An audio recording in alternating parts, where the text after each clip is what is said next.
And I went down to Mifsuds down in Brixham, down in Devon. And I went in with this bag and you buzzed. That's an annoying thing about that thing. I must learn how to turn it off. Let me go and get that quickly.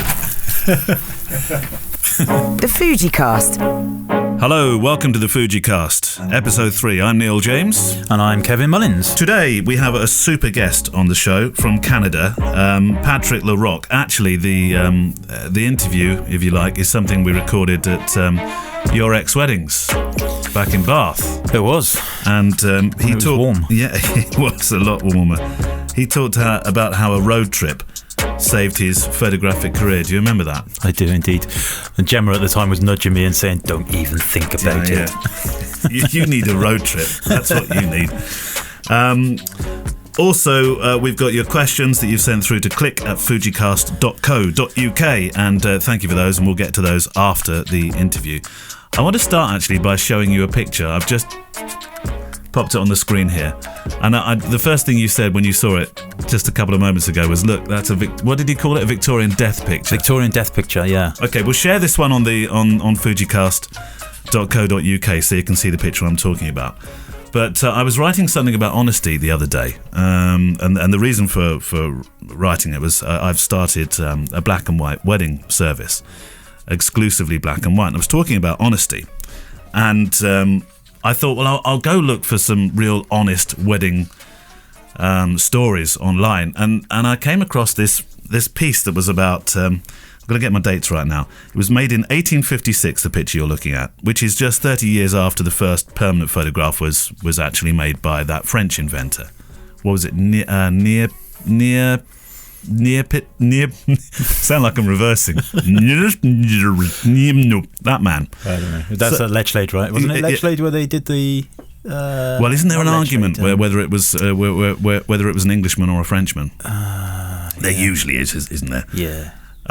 Forgive the photographic naivety here, but this picture that I'm showing you here was taken in 1856. Okay. And the people in the picture... Now, if you consider back in 1856, it was quite an alchemic art, really, wasn't it? And not many people could afford to have their portraits taken. It would be the wealthy that would be able to have their photographs taken. And wedding photography, this they reckon could be one of the first ever wedding portraits. She looks really happy. Well, it's George Taylor, and her name is Hannah Prattley, and you're right, she looks really happy. They look like they've got nothing to do with each other, don't they? Okay, and I know Victorian portraits sometimes took on that look, didn't they? Because people had to stand still for so long, and you couldn't break a smile or anything like that. That's why I initially thought it was a death portrait, because that's what they used to do. They used to wait till people were dead and stack them up and take pictures of them, because they didn't move. They didn't move when they were dead, and so they would get their portrait and take a 2-minute exposure. And they didn't move, and so people mostly had their pictures taken, and sadly they would never see them. I remember at ex-weddings you actually showed a Victorian death picture. I did, yeah. Did we have to pick out which one was dead? I can't remember. They all look dead. Anyway, Hannah Prattley and George Taylor posing here for their formal wedding picture, and you would be forgiven with this sullen look for thinking that they really don't like each other, and it's true, because Hannah had been accused of murdering her illegitimate son just days before the wedding. And this is the picture on the wedding day. Wow. And because I was writing a piece about honesty, I think that photograph shows you honesty. Yeah, she's not looking at the camera. She looks, I don't know, was she found guilty of it? Was she? No, I really looked last night to find out if she was found guilty. There's lots of news reports at the time, but I couldn't find out whether she was found guilty or not. So this is like a Netflix documentary of some kind with no ending. It could be, couldn't it? If anybody listening can find out whether Hannah Prattley in 1856 was found guilty of that murder shortly after this wedding picture was taken, the earliest wedding picture known to be taken, then there we go. There's a prize in it for you of nothing at all. So have you had a good week? Yeah, actually, it's been good. Very busy. It's really cold out there today. So I was this morning just thinking, I actually woke up really early this morning, like 5 o'clock, something like that. kids and bits and pieces. And as usual, you were already online pinging messages left, right, and centre. I'm an early riser. Yeah, exactly. And it's funny actually because I've got my Fitbit now, and my sleep schedule is appalling. Like it tells me my average sleep since just before November is around about 5.5 hours per night. You want to get rid of that. Don't look at sleep patterns. I just want to go to bed. Because it's just going to panic you. You're not going to be able to sleep because you're thinking, I need to get to sleep because the watch tells me I need to get this much sleep. Well, yeah, maybe. But I actually like the fact that I can just wave it at the kids and say, look what you're doing to me. It's proof, you know. But anyway, yeah, so this week was really busy. What day? I can't even. It's Wednesday today, right? Yeah, Wednesday today.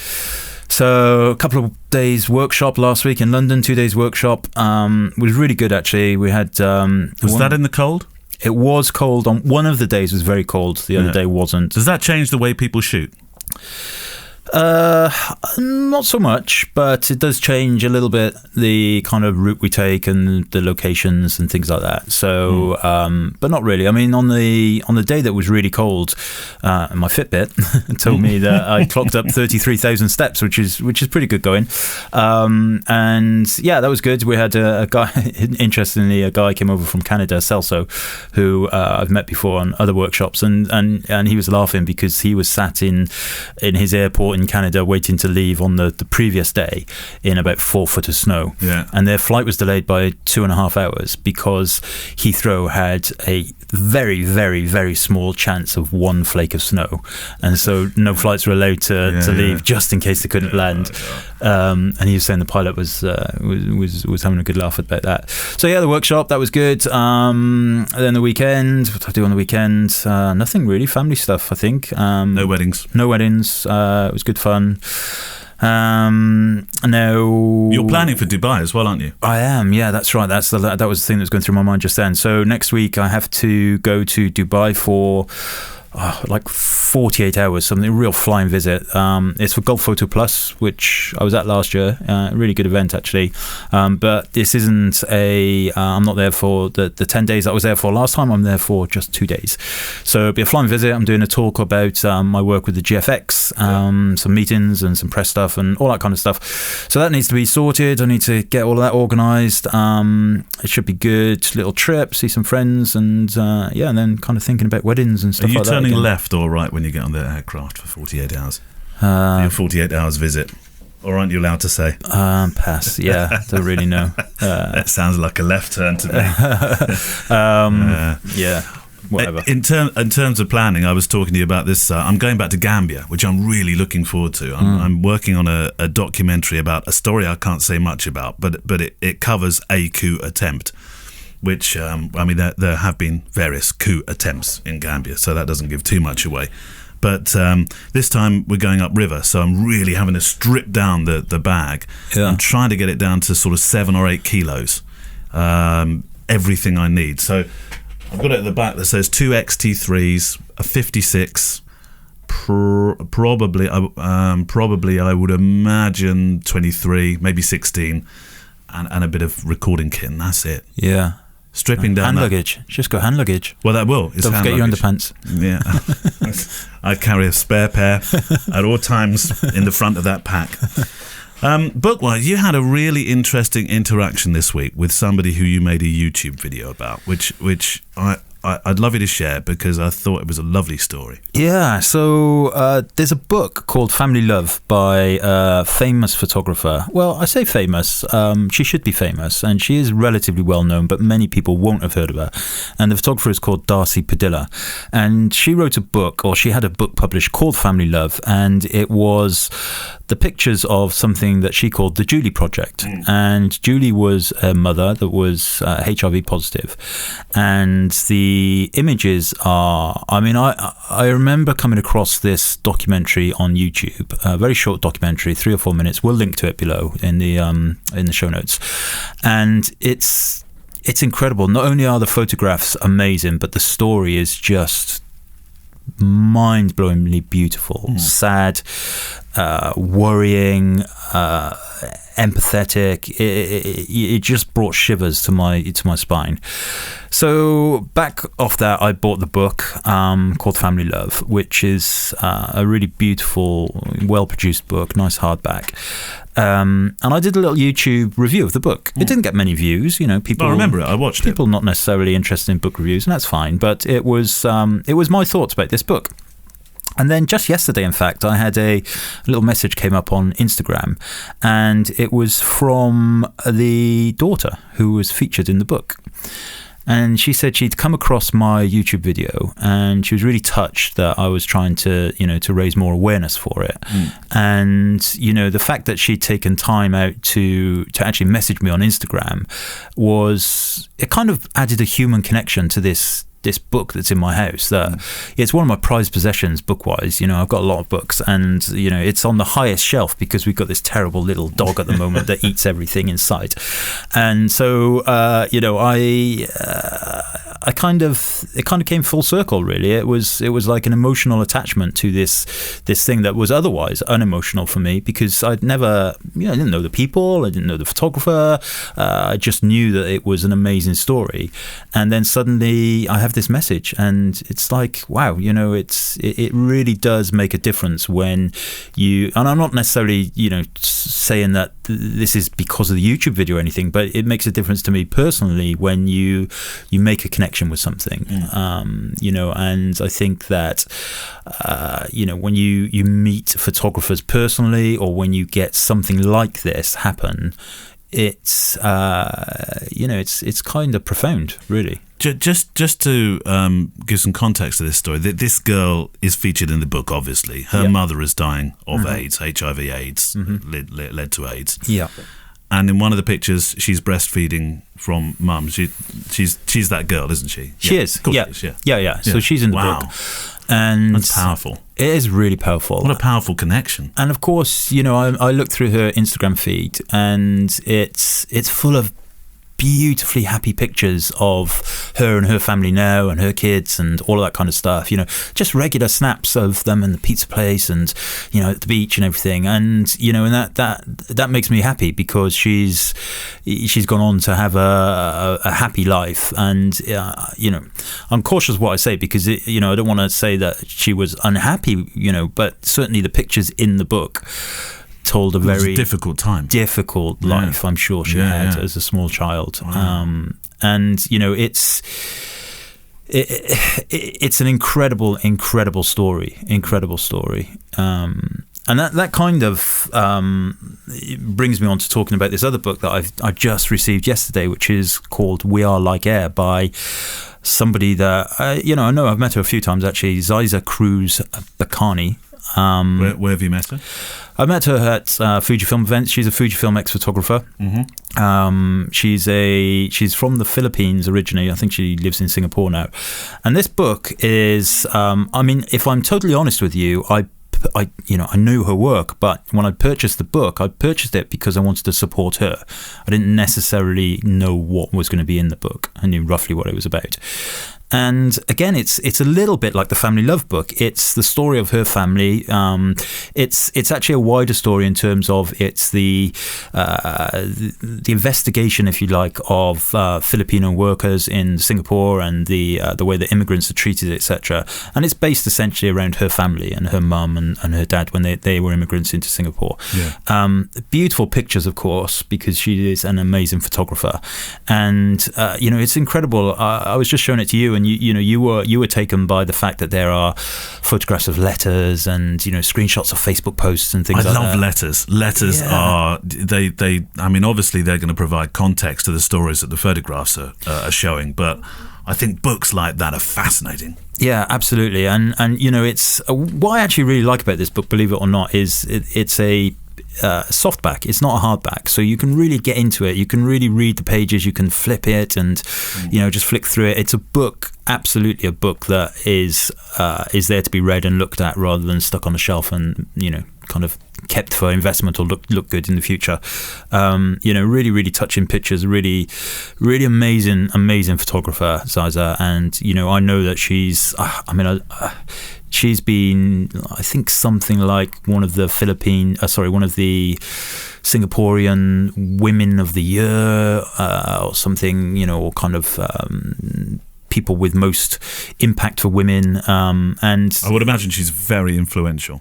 Influential is probably the word I was looking for, actually. And rightly so, because she's what I would call a true, you and I have this conversation all the time. Weddings are important, of course, but you want to get your teeth into something that has a lasting legacy for people outside of an immediate wedding situation. And so she's what I kind of tentatively call a true documentary photographer. She properly sells story. She properly tells stories through her pictures and words. And she's got a really good ethic about her, and she has principles based around her photography as well. And it's beautiful book, but very similar to the one I was just mentioning, the Family Love book. It's a family history. I'm reading what she's been honoured with. A Pulitzer Center Prize, 30 under 30 women photographers 2016, Forbes 30. Wow, BBC was a BBC thing in there. One of the BBC's top 100 women of the world. Yeah. And a Fujifilm ambassador. Of course, yeah. But yeah, there was an interview with her on the BBC actually recently. She's really nice as well, really nice person. When you meet people, I've met lots of photographers in my time, and some of them you just gel with straight away. I've never met anybody I didn't like, but some of them you kind of have a very kind of standoffish almost relationship. But Ziza, it's she's just a very, very likable person. Worth going to the website. Ziza is XYZA CRUZ, Ziza Cruz Bacani BACANI.com. There'll be links in the show notes. Yeah. I think that's a site worth checking out. The FujiCast.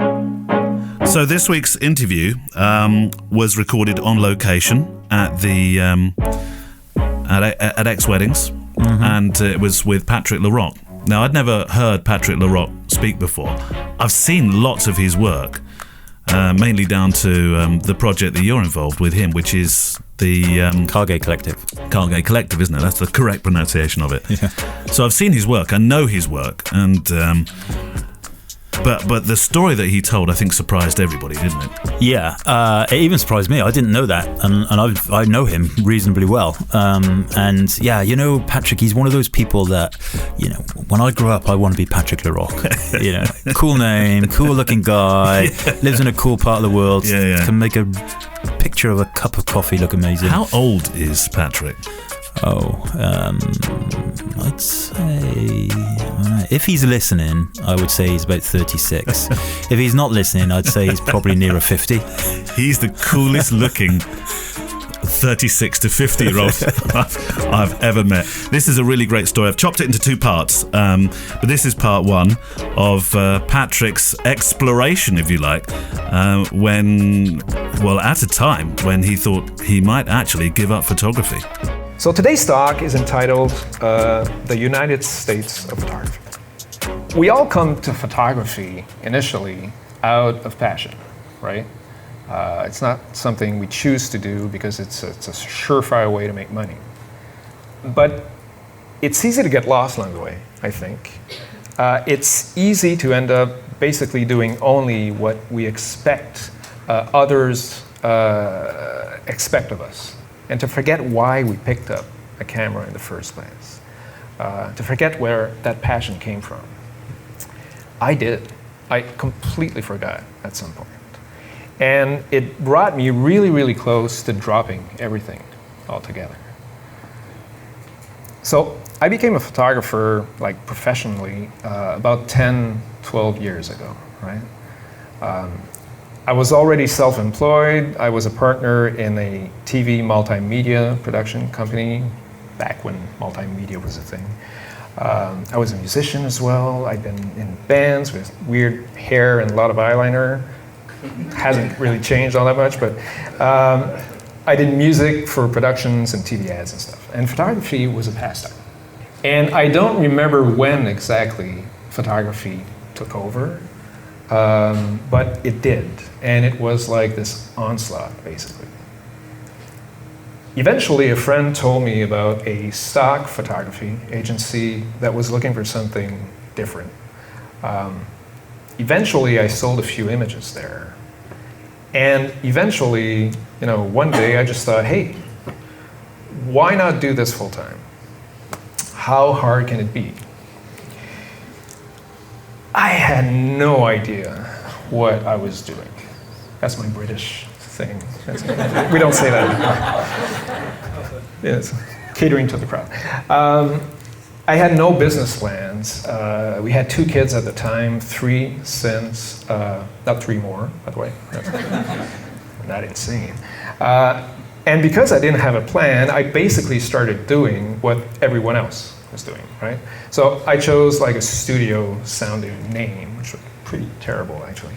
I built this very lifestyle-oriented corporate website with photo packages and gift certificates. I even did holiday promotions at one point. Yeah, you did. You caught it. Good. That was Santa. But one day, I was sitting at my computer, editing a portrait session, and I realized I hated the images I was working on. I didn't like the look, I didn't like the mood, I didn't like the prices I was charging either. There's nothing wrong with them. It just felt, Basically, I could have been selling shoes at that point because creatively, I was essentially nowhere. And to top it off, at that time, like every time the phone rang, I knew in advance what the conversation would be like. Usually it was like, hi, I like pictures, how much does it cost? And the person is just going down a list, basically, right?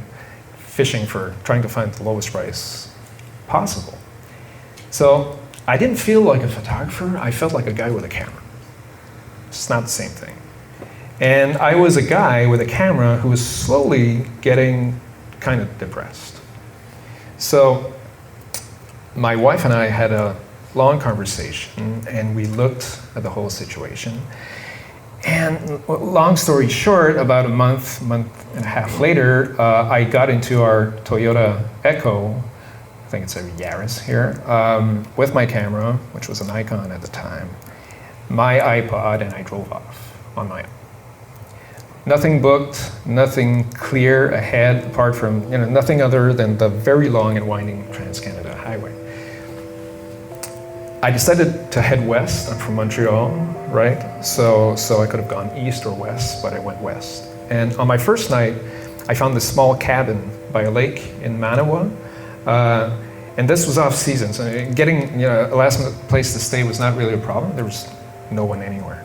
And the first evening kind of set the tone, because I was basically here. I was alone in the wilderness with nothing else to do but think and shoot some pictures. So the next morning I started driving. I drove up northern Ontario. I drove through the Canadian Shield. I followed Lake Superior for days, I think. It's not a lake, it's a sea basically. I drove through the prairies, the Badlands, until I saw the Rockies on the horizon. I got caught in a snowstorm in the Rockies in my Toyota Echo with no winter tires. It's just brilliant. Eventually I reached Vancouver. I took the ferry to Victoria, and then I just kept on driving. Malahat, Nanaimo. I drove until I couldn't anymore. I drove to the end, basically, right up to the Pacific Ocean. And obviously, I missed my family. I'd call every day, and the kids, we bought this big map of Canada, stuck on a wall, and they'd just follow me along, putting Post-its on the map. But I also kind of found myself. And more importantly, I began to understand how I wanted to approach photography. Now, I shot a lot of landscapes during this trip. As you can see from the images, Canada is like really big and it's mostly empty. But I slowly realized I was much more interested in chaos and randomness than in controlled vistas. an urgency as opposed to reflection, I guess, and a certain loss of control. I would drive 8-10 hours sometimes, just getting there. It's a big country. And there's nothing like taking pictures while you're driving a car to make you appreciate control and loss of control. And by the way, I do not endorse shooting and driving. It's highly irresponsible, I know that. I'm driving through the mountains, somewhere in BC, and I see this lady on a horse ahead of me, which is completely surreal, right? Because we don't actually use horses in Canada, right? Just so you know. And I just saw this, and I picked up the camera and I pointed haphazardly, while trying not to hit anyone or anything. And I just pressed the shutter, hoping for the best.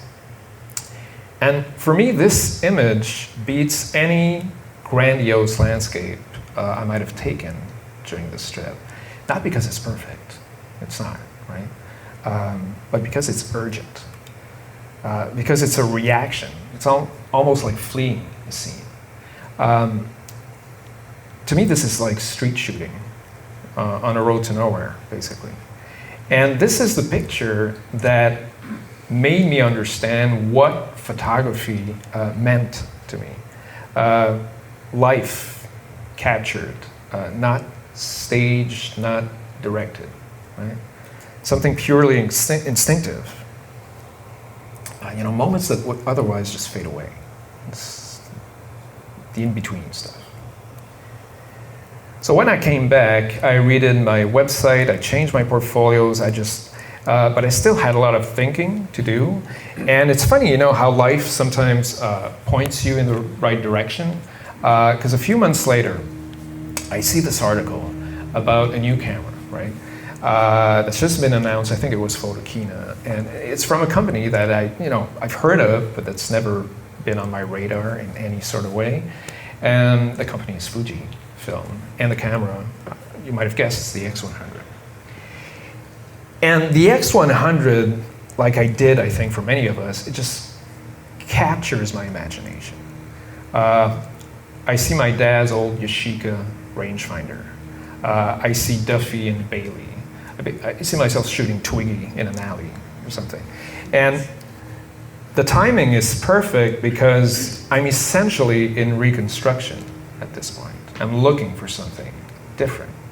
And I convinced myself that the X100 is the answer to all those questions.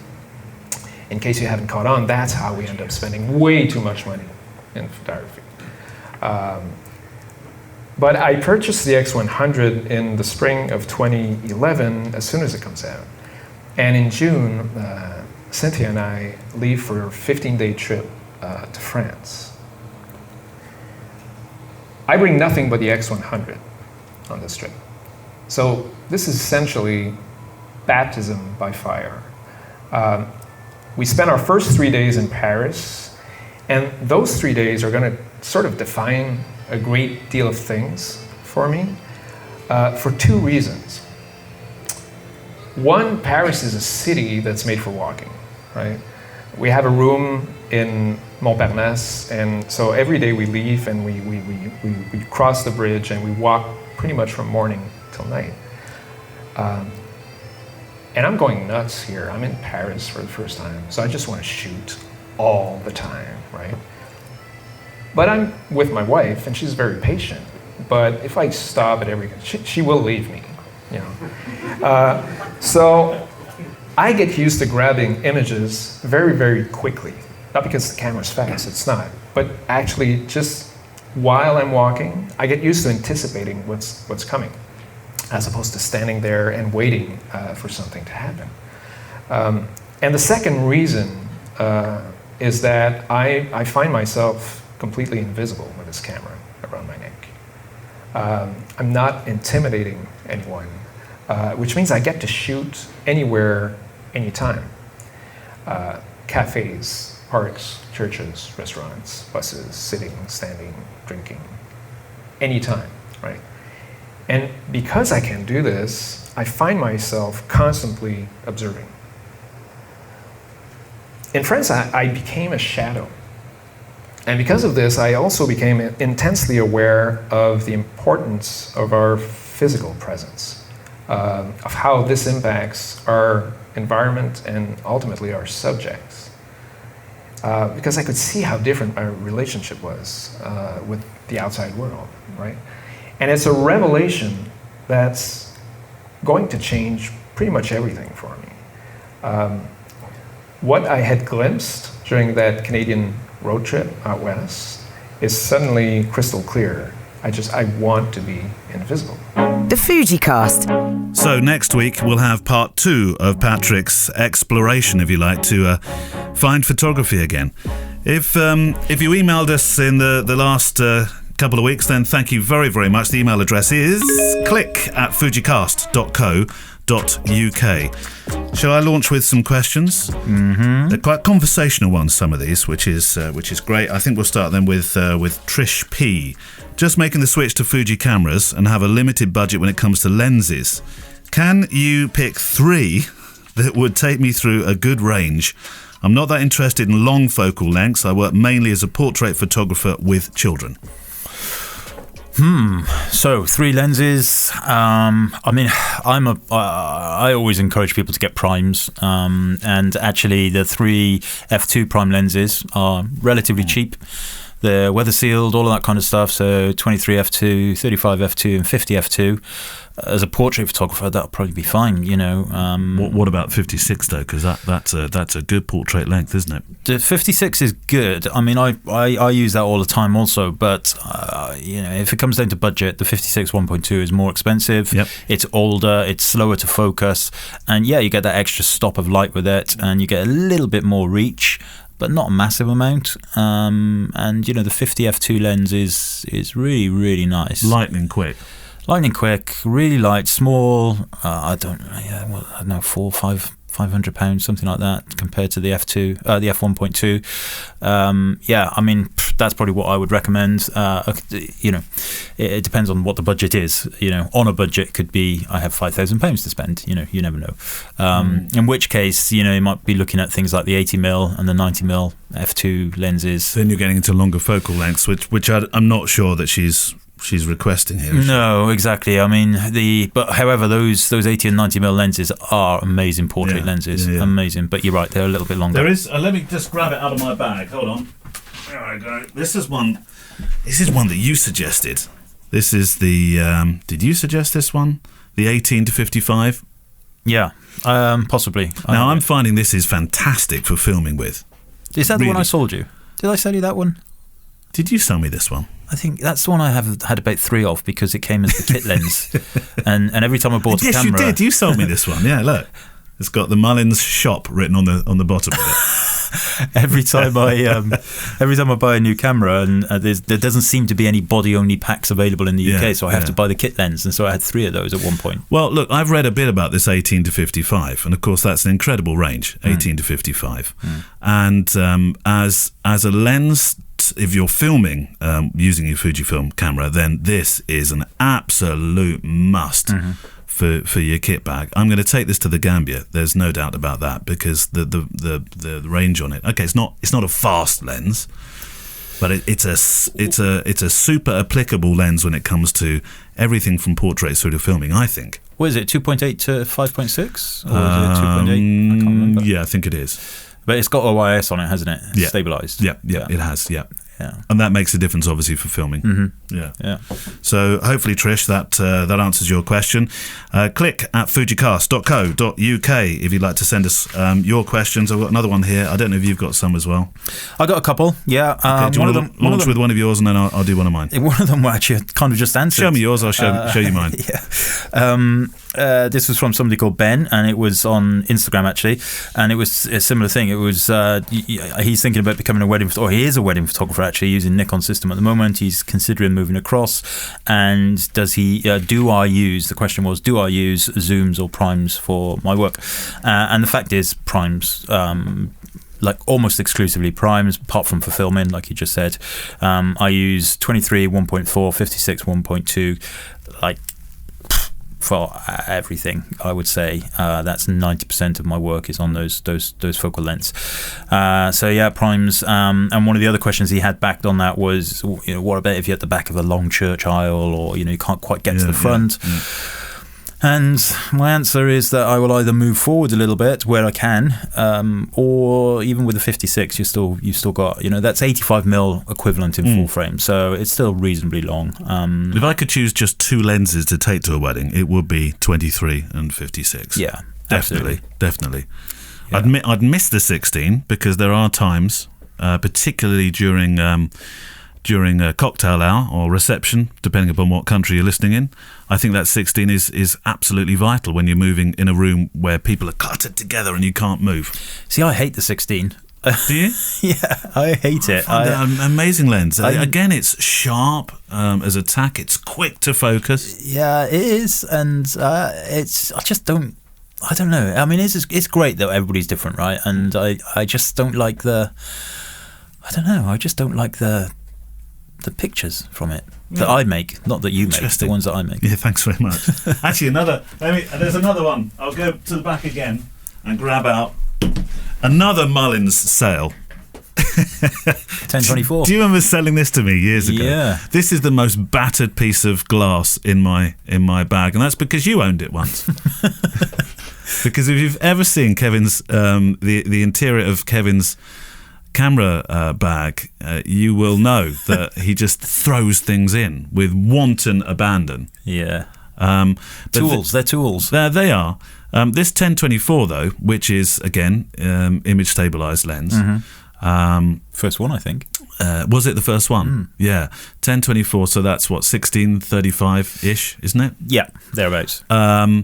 This also I find an incredible lens for vlogging. Mm-hmm. Definitely for vlogging. It's you're not going to get a shallow depth of field out of it, so it's great for vlogging, but also for just getting in tight corners. But again, this is a zoom, so you probably wouldn't use it, but it's a great lens, I think. Yeah, it's f4 as well, so it's not particularly great in really low light. But subsequently after selling you that, I then went and bought it again. Oh right, is yours as battered as this? Probably. Probably, yeah, probably. I don't use it for stills, though. It's for filming. All right. Email in, click at fujicast.co.uk. Vapey Gamer. I loved some of the titles of people's names on YouTube. Please don't think this is a trolling question, but when you both switched, did you sell all your lenses and kit from your DSLR bags? Reason I ask is I'm in a similar position, switched from Nikon to Canon for various reasons, and now I'm ready to switch again, down to the weight issue. If I'm honest, the Fuji system seems better all round given Canon's reluctance, it would seem, to add all the features people want in their new mirrorless system, which I find true. We talked about that maybe a couple of weeks ago or last week. I'm a big proponent of Canon systems. I've worked with them for years, and I loved using them. But he's right. It's almost. I find it's amazing how they didn't listen. Yeah, I mean the Canon, the mirrorless stuff. It's not like it's new. It's not like Sony, Fujifilm, Panasonic. Everybody else hasn't been kind of laying the groundwork, and then boom, we have these two systems from both Nikon and Canon that just seem. I'm sure they're great, and I'm sure we know Sanjay, he's using one, and I'm sure they will deliver the goods, but they do seem a little bit off kilter with the rest of the marketplace. But yeah, to answer your question, I took all of my stuff down to Mifsuds in Brixham in Devon, and I went with the bag. Or I had at the time, I think I had a Canon 5D something or other, a 1D something or other, and a whole load of lenses, 70 to 200, 16-35, 35 prime, 24 prime, 50 prime, all kinds of stuff. And I wanted to get as much as possible from them, so I took each item out one by one, and I put them on the desk. Did they look good? No. Or were they Mullinsed? Well, this was the thing, you see. So, interestingly, you were just talking about focal length. When I shot Canon, I used two focal lengths. I had the 23 and the 85. 24. 24. No. Yeah. The 35 and 85. Okay. which is the equivalent to 23-56 right, in my okay. world now. Yeah. So 35 and 85 were the two lenses that I used almost all the time. So you didn't have a 24mm. You didn't go that wide. I did have it, yeah. But you didn't use it. Yeah, I just Okay. didn't really use it. And I put these the two Canon 5D Mark 1s or 2s or whatever, I can't remember what it was, on the table, and the guy down there, he kind of looked at them and he was like, okay, and he said, actually what we generally value things on is the sensor, and the cleanliness of the sensor. And to that end, he took a picture with their sensor tool, and he put the little screen up, and he showed me the sensor, and the sensors were clean as a whistle. Wow. And he said, "These cameras, look They like look you've shocking, had them. You but- look like you've had them for quite a while." And I said, "Yeah, I've had them. I think 2 or 3 years." Why is the sensor so clean? I was like, because that's the first time those lenses have come off that body. Those bodies, I just didn't change They the lenses. literally just did sit on those cameras, did on they? there, yeah. And good old Mifsuds, they're a good company down there. They're the ones who are Southwest Photo Mounts as well, for Jorgensen albums. Do you think the question here is more about, am I brave enough to get rid of my kit? Because I held on to my Canon kit. So I only really properly swapped last year. And I've been working with Canon and Fujifilm cameras for quite a while. I only properly swapped early, sort of late summer, early winter. I should probably know it was probably summer, because I took the XT2 or XT3? What would I have taken to Australia? Probably XT3, maybe. I don't know. No, XT2. I think. XT2 would have been. So yeah, XT2. That was Yeah. So when I came back from Australia, I got the XT3, 2 of those, and then I've never looked back.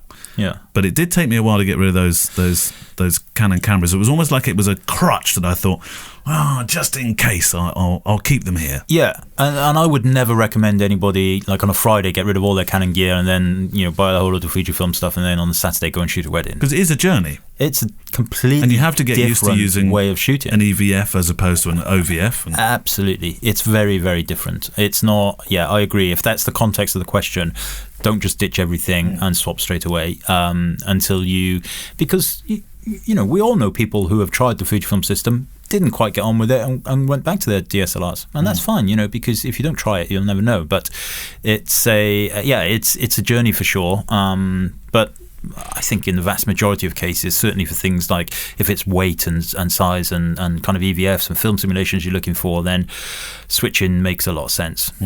I've got one. This is my last piece of Canon equipment here. Look, there it is, the 50mm 1.2. If anybody wants this lens, write to me. I will warn you now, it doesn't focus. The motor doesn't work. But it's a cracking paperweight. Other than that, it's great. Yeah. Actually, that was the lens I remember having the most difficulty with. I certainly don't miss any of that micro adjustment stuff with the DSLRs. I hated all of that. Yeah. That's all. But the bokeh, blurriness, fuzziness of that 50mm 1.2, legendary, amazing lens. Absolutely. And I loved my 85 1.2 lens. Canon one. It was huge and really slow to focus, but once I got used to it, it was incredible. Yeah. I mean, you could bring up 2 children, send them to university, see them get married in the time that thing took to focus. Yeah. But there we go. Yeah. Another question. Have you got a question? I had one just come literally right now as we're sat here. That deserves one of these. Ding ding, and it's coming on Instagram, direct message, and it's from Aza TK Film. Oh, was it Instagram? No, I know that's not an Instagram. I don't know. I don't think Instagram has a noise. Does it really? Not really. Okay. Anyway, AIZATK Film. Right. And I think you may have a similar question lined up. Anyway, it says, "Hi Kevin, I love your works. I use X100S. Do you think X Pro 3 is coming really soon? I don't want to buy X Pro 2 as I feel X Pro 3 is lurking around the corner. Any ideas when they are going to release it?" And Stephen Rice said the same thing. Is there going to be an X Pro 3? Probably more of a question for Kevin. Yeah, there we go. I'm throwing this all your way. I love my X Pro 2, but I'm tempted by the XT3 for the new engine under that hood, unless the X Pro 3 is around the corner, of course, question mark. Well, I have no idea, obviously, and the fact is, the release schedule has changed. So in the past, we had X Pro 1, XT1, X Pro 2, XT2, and now we've gone straight to XT3. And there was no X Pro 3 in the middle. I would be amazingly surprised if there was no X Pro 3 at some point. Right. When it will be, I have no idea. Will it be this year? We're now, for those people who are listening to this in the future, it's now February, March 2019. February, March. Yeah, we're on the cusp of March. Yeah, I lose count until we get to the summer. The winter just becomes like January, February, March. Yeah, all is one sort of combined thing. I just generally categorise the year as cold, nice, and miserable. Okay. That's winter, summer, and autumn. So it's 2019 February, March time now, and I honestly don't know. I mean, technically, what we could probably realistically expect is the guts of an XT3 in an X Pro 3 type body. Obviously the X Pro 2 and the X Pro 1 has the optical viewfinder. So whether there's any limitations or technical issues that they may have in that respect, I honestly don't know. And I get this question a lot, obviously, because I do have I am aligned with Fujifilm to a certain extent. But the fact is, unless I'm physically involved in doing any testing or something, then I just wouldn't be privy to any of that information. So we take this to mean that you've not had an X Pro 3 popped in your hand to test? Absolutely not, definitely. And my answer always is the same. It's you will be forever waiting, because for sure, look what happened with the XT3 and the XH1. So the XH1 came out, and then the XT3 came shortly afterwards. And the people who bought the XH1 were like, "Oh, I'm going to wait for the XT3." XT3 came out, and I'm going to wait for the X Pro 3, and then there will probably be an XH something or other, and then there might be a new X100, and you just forever wait. Just go for it, and enjoy it. Enjoy the photography. Don't just wait. And I do appreciate there's a financial implication and all that kind of stuff. But if we're realistic, the XT3, I think we mentioned this last week or the week before, I think it's underpriced, and it's what, £1,200, something like that, brand new. You could $1,300, yeah, and with all the cashbacks and deals and everything, a lot cheaper. And so is it it's not like we're spending £4,000 or £5,000 on cameras these days, in the Fujifilm world at least. So take that into consideration. I tell you what, it's on my list of would loves, along with a tilt shift. Yeah, which we've got a question on, but we'll have to come to that to another week, because guess what? We've run firmly out of time. Thank you very much for your questions. If you want to send them in, then click at fujicast.co.uk is that address. There's a stack of YouTube and Instagram addresses to go through. Kev can go first. Instagram, it is Kevin Mullins Photography, and YouTube, it's just search for my name, Kevin Mullins, and that's it. Yep. YouTube for me, Neil James Photo. Remember the silly spelling of Neil, Neale. And Instagram, it's not silly actually if it's your name. Instagram is Neale, Neil James as well. Next week we have part 2 of Patrick La Roque's road trip across Canada. And don't forget, once again, send in your questions to click at fujicast.co.uk. Thank you. See you next week. Bye-bye. Bye-bye.